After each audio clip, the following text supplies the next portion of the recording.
Hey guys! And this is a special video with a very special person, friend of Mickey. Yes, exactly. Today we're going to meet Bret Iwan, and we're so excited. It came to us through Disneyland Paris. They invited us for this meet. Yes. And we'll see how it goes. We know we had to arrive here at Toad Hall, and there's a small window for us and some other influencers, YouTubers, Instagrammers to meet. The door is opening. Yes, there they are. Hopefully picking us up. So, and we brought some goodies. Yeah. So hopefully he will appreciate that too, but we're going to find out very quickly. Yeah. Yeah, exciting. Oh, you're photobombing us.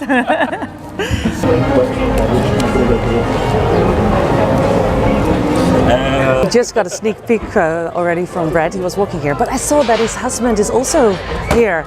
Did you see that too, Sven? Yeah. So exciting. So they are together here in Disneyland Paris. That's awesome. Hopefully they already had a beautiful day here in the park. And maybe we will see him on Main Street. Yeah. So these are the other guests invited in this very small meet. So we're gonna meet those guys too. So we'll see. Very exciting. And so it happened. We walked into Toad Hall restaurant and there was Bret Iwan. We'll show you the complete interview now. You can go through the topics via the chapters. We've also highlighted all the moments where Bret does an impersonation of Mickey. Here we go. Hello. Bonjour. I'm learning French, very little while I'm here, but I won't embarrass you with my. Basically, bonjour. I did hear Mickey say, now I've already forgotten it. J'ai m'appelle Mickey. That helped to hear Mickey do it, but I'm so excited to meet with you guys. This is, like he said, my first time in France. So welcome. And first time at Disneyland Paris, so what better place to start it on an adventure. But I'm happy to answer questions, or I can bore you by talking for 30 minutes, whatever you prefer. I'm here, so. So how did it happen? When One was the previous voice, right? Did you work with him a little bit? How did you get to it? Great question. So I'm the fourth voice of Mickey. Walt Disney, of course, was the first, followed by a gentleman named Jimmy McDonald, who was a sound effects guru at the Walt Disney Studios. And then, coincidentally, his apprentice, Wayne Allwine, took over as the third voice of Mickey back in 1977. So Wayne did it up until 2009, when I assumed the role. Originally, I had auditioned to be his understudy. So because he was having some difficulties doing the voice, due to some illness, they decided to look for somebody who could mentor with him. That's where I came in. I auditioned to do that. Sadly, he passed away before the audition process had concluded. And so after he passed away, I assumed the role kind of on a trial basis. I'm working on a few projects. And that trial basis lasted only a couple weeks. And then they were really happy with what I'd been doing and offered me the role officially. So that was June of 2009, and then I just kind of jumped in. And even though I didn't get to work with Wayne and learn from him, I became really great friends with his wife, Lucy Taylor, who was the voice of Minnie Mouse up until about 5 years ago. We sadly lost her as well. But thanks to that friendship, I got to know a lot about Wayne, and she instilled in me a lot of advice that I'm sure he would have given me himself. I've also become really good friends. Bill Farmer, who voices Goofy and has voiced Goofy for the past 35 years, is one of my best friends. So Mickey and Goofy truly are friends. Oh, that's awesome. He's a riot. He's one of my favorite people, and he's taught me a ton. I have a question for you. So we listened to a podcast, several actually, in preparation of today, and to learn more about you, also as a person, without being the voice of Mickey. And so you told us, or you told on the podcast, that you, as an 8-year-old child, you got a blueprint from somebody from Disney, how to become a voice actor. Yes. Right? Close. How to eventually work, advice on how to work for Disney. How to work for Disney. Yeah. What if you would get a blueprint now for somebody who wants to become a voice actor? If you would give a blueprint. Sure. What blueprint would it be? What would you advise somebody who wants to become a voice actor? Yeah, so thank you for that. She's referencing when I was 8 years old. I grew up in a part of Los Angeles that's very close to the Walt Disney Studios. And as a kid, I would beg my mom just to drive past because I just wanted to look at the gates and imagine what magic was happening there. And my interest with Disney started very early. I was interested in Walt Disney and his story, particularly all the drawn animation that they were doing. And so I wanted to be an artist. So my mom one day said, why don't you just write them and ask if you can sharpen pencils and serve coffee to the animators. So as a naive little 8-year-old, I wrote the letter, I sent it in, and somebody did write back, and they sent me a blueprint, essentially, of advice on how to work for Disney, specifically how to be an animator at the time. And it was great advice that I cherished and treasured, and actually informed my choice of school and all the studies I had done up to that point. So yes, I get the question all the time how to work for Disney or how to be a voice actor, and I love sharing what I've learned thus far because, I often say, I've met so many people today that are telling me like how wonderful it is to meet me, and I feel so lucky to meet everybody else because I just feel like I'm a Disney fan and I'm just getting to enjoy it like everyone. So anytime anyone offers me advice, I'm very happy to do so because I hope that by sharing the adventures I've been on, that I, inspire people the way I was inspired by so many people up to this point. But specifically, advice on how to become a voice actor, I would say, a lot of people focus on the funny voices, and that's definitely part of it, but really at the heart of it is acting. And specifically, my experience with Mickey is really knowing who Mickey is, knowing his personality, knowing what he would and wouldn't do. That informs how the voice comes across. You can do just the high-pitched voice. You can say, "Oh boy," but you really need to know like what Mickey's thinking and feeling. And so much of that, specifically with Mickey, ties back to Walt Disney because it's often said Mickey was Walt and Walt was Mickey. Oh, wow. And in an interview, actually, Walt Disney said, Mickey speaks for me and I still speak for Mickey. Oh my gosh. So whenever I'm voicing Mickey, I always try to reference the pictures I have of Walt Disney or the interviews I've seen of Walt Disney. Learning about Walt Disney's history and where he grew up is really important to me. And so all of that kind of informs who Mickey is. But at the heart of it is truly acting. For any voiceover, it's acting. So, but again, it's pursuing your passions, whether it's voice acting or being an artist or being a journalist or being whatever. I think it's recognizing what we love, and then pouring everything we can into it and hoping that it becomes something that we enjoy. Yeah, well, we do, so it worked out. I like your ears, by the way. Oh, thank you, yeah. They look kind of familiar. Awesome. Thank you. Anyone else? No. Oh, maybe. I guess it's your turn. It's my turn. Well, we also got to learn your passion for trains and engineering and mechanical stuff. Renovations of houses, and if you weren't drawn to if you didn't have the pre-mentioned blueprint for animating, would you have chosen a career in engineering or something else? That's a great question. I've often thought that if I didn't pursue animation art, I probably would have still pursued something in the arts. Maybe architecture. I'm really drawn to, home design, building design.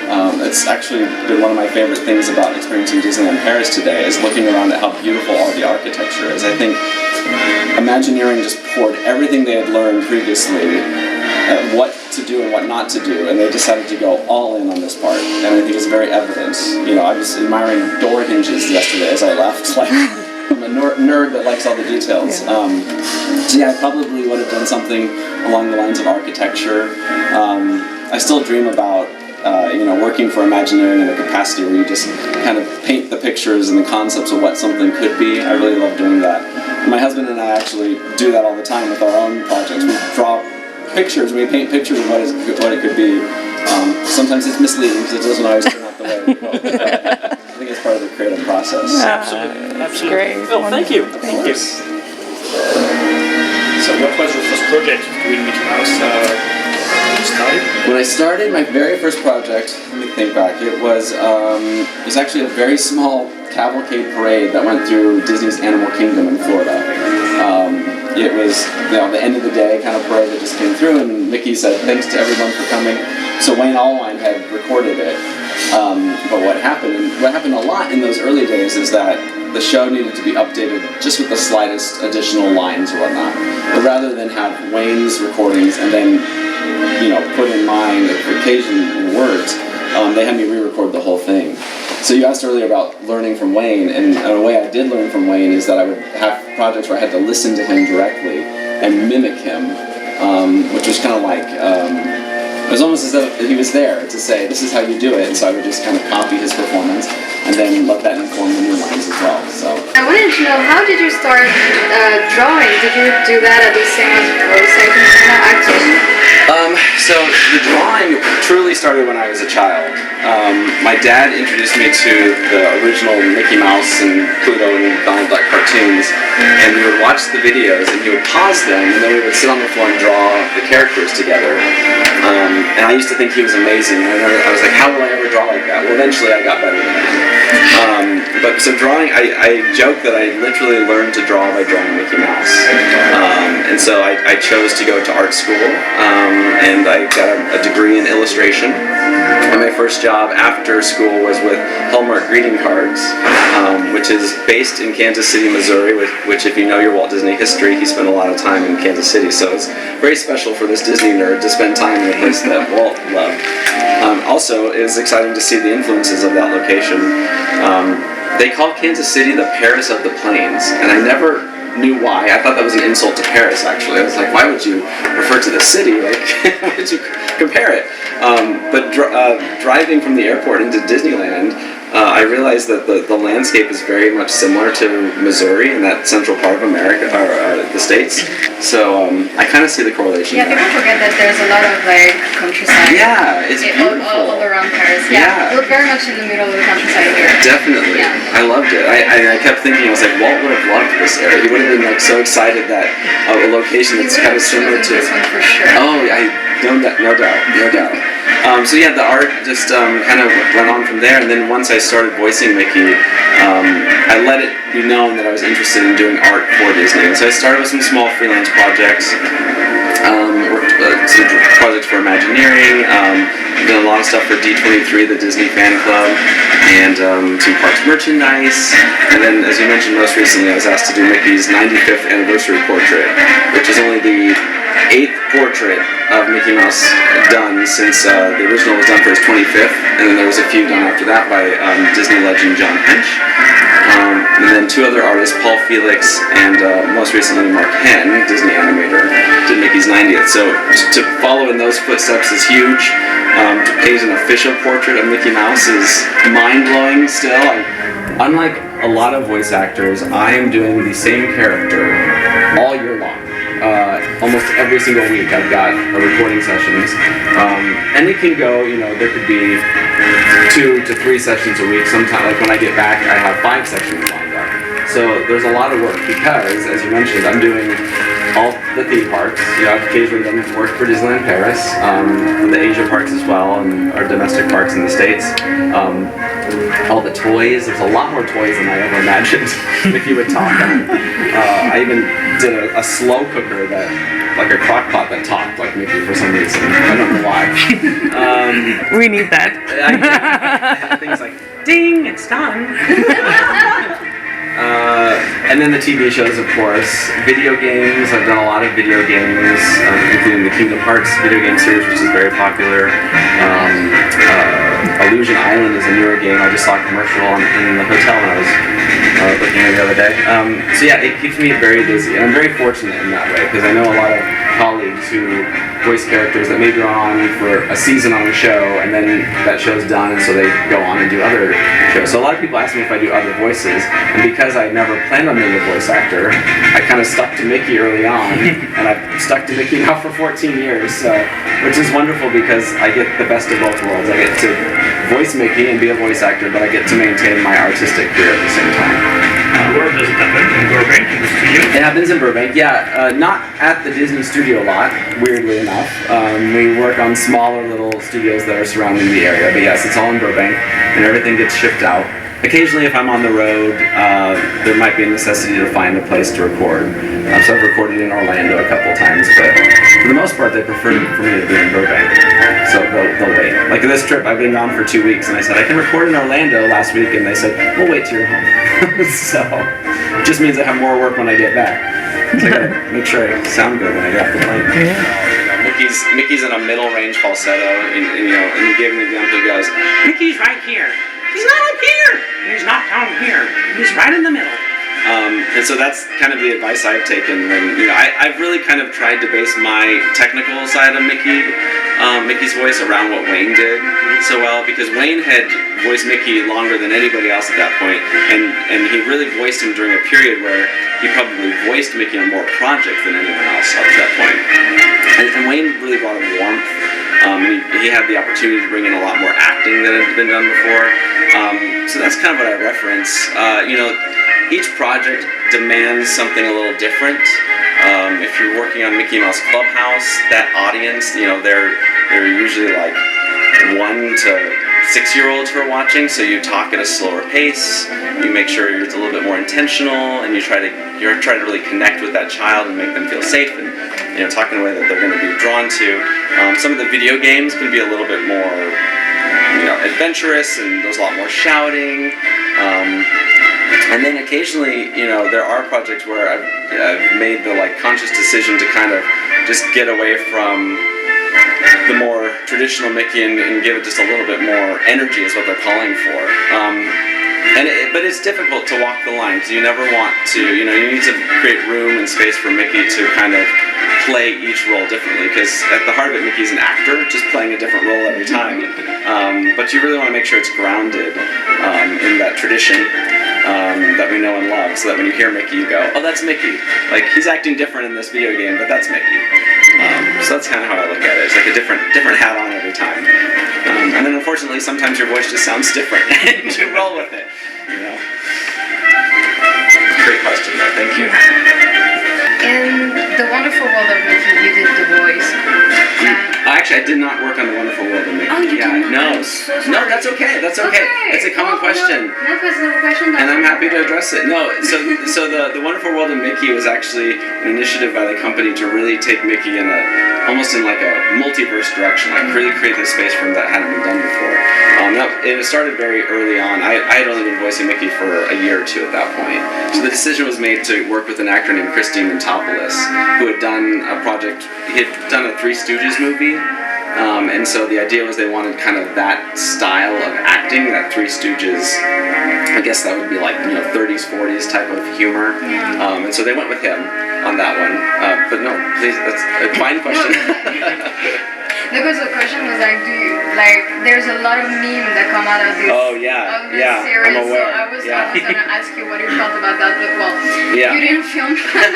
I mean, I think the way I look at it is, Mickey's Mickey, and so I think it's great that people there's an audience that has taken that and they just love that. Yeah, it's so very interesting to have so many versions of him. Yeah, and so it many is. Voices. And and as you said, he's still Mickey, but it makes him move. He's a little bit more dynamic, especially in those cartoons. He takes it. I keep telling myself and everyone asks him it's kind of the multiverse, right? You've got Mickey, and in those cartoons, he's Mickey. He's out here. Yeah, and then he wants his Chinese, he wants his French. Yeah. A different world. So I have a question. Sure. Trains. I'm a train. Oh, okay. Yeah. Trains. Let's start trains. So we know you did some train work on Knott's Berry Farm. Yes. Were you allowed today to ride on this steam train with your? So Knott's Berry Farm is a small Southern California theme park, if you're not familiar, and a few years ago, because I'm such a train aficionado and I wanted the experience of operating trains, I took a job there, where I joked that I was Knott's Berry Farm's only hidden Mickey. That's a good one. And so, of course, everyone I worked with knew what I did, but no one else did. I rode the railroad today. I did not operate the railroad, but I got to meet the engine crew, and they actually gave me one of their bandanas. Yay! Great. So special. So I told them I will be wearing this when I operate my own steam train. So Yeah. special moment. Yeah, it was so sweet this morning to have that experience with them. And do you have an experience on the train and in Disneyland or? Not in Disney. No, not in Disneyland. I've asked them several times and they said no. So in Disney World, I was able to ride up in the cab of the locomotive on my visits recently, which was, even though they don't let me pull the controls, it's still fun. Yeah. It's very special. It's cool. One last question. Okay. Okay, the final question. So Disney has announced the reboot of Mickey's Clubhouse for 2025, I think. The question was, did you start working on it already, or? Yes, actually, we just started 2 weeks ago, and we did the very first episode. And I can't tell you what it was about because it's a secret, but I will tell you it was a lot of Mickey. It was 110 Mickey lines, and I've been used to we're still working on Mickey Mouse Funhouse. I know the titles are so drastically different, and on those episodes I average around 30 to 40 lines. So to have 110 lines in Mickey Mouse Clubhouse is a lot of work. It was a lot of fun. It's all the typical the things we're very familiar with. Oh, Toodles! Toodles is still there, and all the gang still kind of goes in similar adventures with the little new additions that I think audiences are really going to love. What's that? Yes, that was announced. So I can yes, I can announce. Duffy will be there. Yes. I haven't seen him yet, but I have heard he's going to be there. Yes. Thank you so much. Thank you.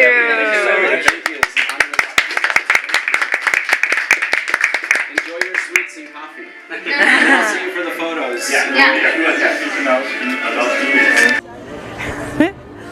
It's amazing so far. So now we're going inside and get a picture with Bret. So we're heading towards a photo opportunity. Yes. With Bret. And Mickey, hopefully. It says meet Mickey. so normally it's exit. Now it is the entrance.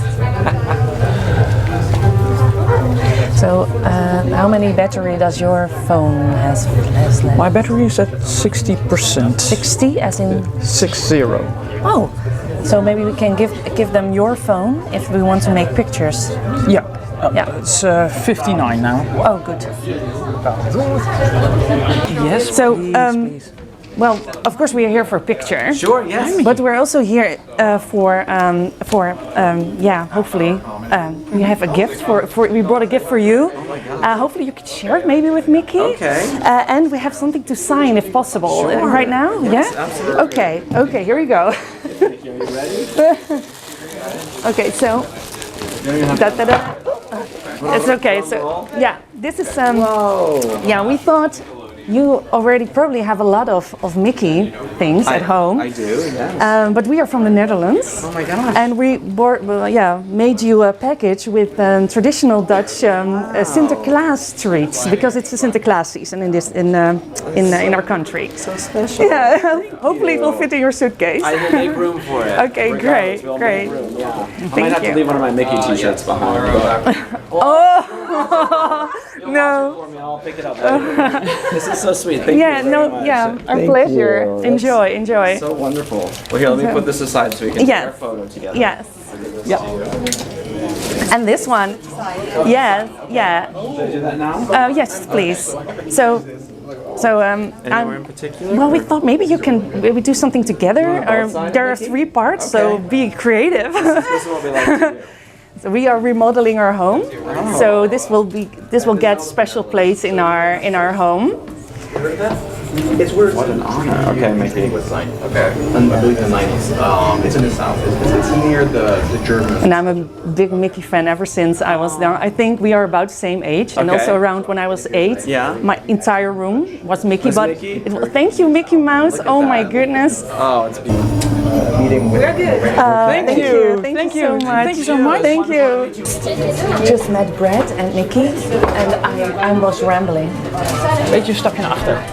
I was rambling like a nut woman.